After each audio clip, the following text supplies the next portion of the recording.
That's why people like Andrew Tate are so popular.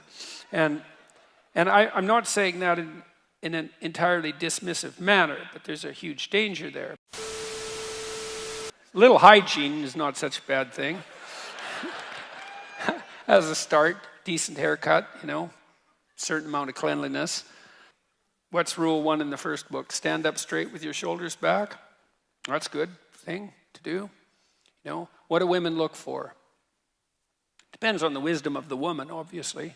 But, well, it does because, narcissists can fool naive women. That's why narcissists propagate, by the way. And we know this because narcissistic psychopaths, young women are more likely to fall for narcissistic psychopaths. And the reason for that is they can't tell them from competent men. Because narcissistic psychopaths imitate competence. And that's their niche. And so they have a confidence that isn't justified by their ability. But the women check out the confidence as a marker of ability, and the falsely confident can fool them, especially if they're young and naive. So let's say you're not going to be a narcissistic psychopath, which is often what those manosphere dating sites teach you, is wear an expensive watch and peacock a bit. And to peacock is to wear something, some item of clothing that's a little bit out of the ordinary, something a little bit more colorful than might be generally the case, so that you look like you're confident enough to pull that off with panache. But mostly it's just training in a kind of deceptive narcissism. Now, a wallflower guy might benefit from some training in narcissistic psychopathy, just to sort of balance them out a bit. So you can make some progress forward. That's why people like Andrew Tate are so popular. And I'm not saying that in an entirely dismissive manner, but there's a huge danger there. But generally what women want is something like confident, productive generosity, fundamentally.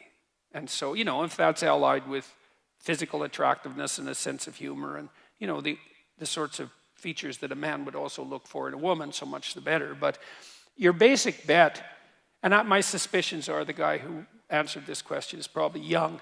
First of all, no one likes young men, so if women don't like you, it's well, that's par for the course. Who likes young men? No one. Why? Well, they're basically troublesome and useless, and so that's why. So cross-culturally, women like men who are about 4 years older than them. And the reason for that is, women are more vulnerable on the sexual front, and they have to make themselves even more vulnerable if they have children, especially when the children are infants. And so they're looking for guys who are competent enough to be able to take care of themselves, at least, and then have enough left over for a wife and a dependent child. And not exactly because the wife wants to be taken care of, because it isn't exactly like women want to be taken care of. It's more a reciprocal relationship. But if a woman has a dependent child, then both of them have to be taken care of, especially when the child's an infant. And so women tilt the scales toward assessment of men on the grounds of their competent generosity. And the reason, men might be annoyed about that, but I would say, well, if you were a woman, you'd do the same thing. And you know how I know that? It's because women are female humans. And so if you were a woman, you'd be just like a woman. So, because that's what a woman is, right? So you can't blame women. It's clue in there, buddy. If all women don't like you, it's you. And that's so annoying. It's especially if you're young, because most women aren't going to like you, and it is you. So you have to grow up.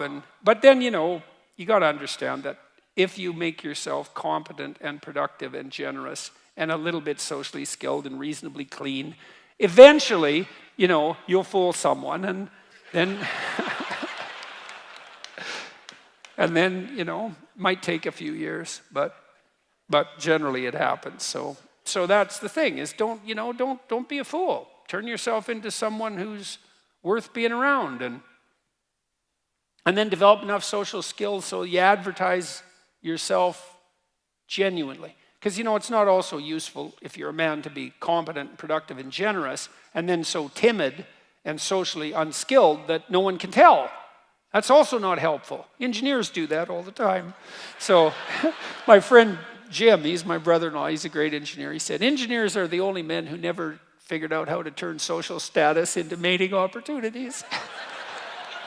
That's such a funny line.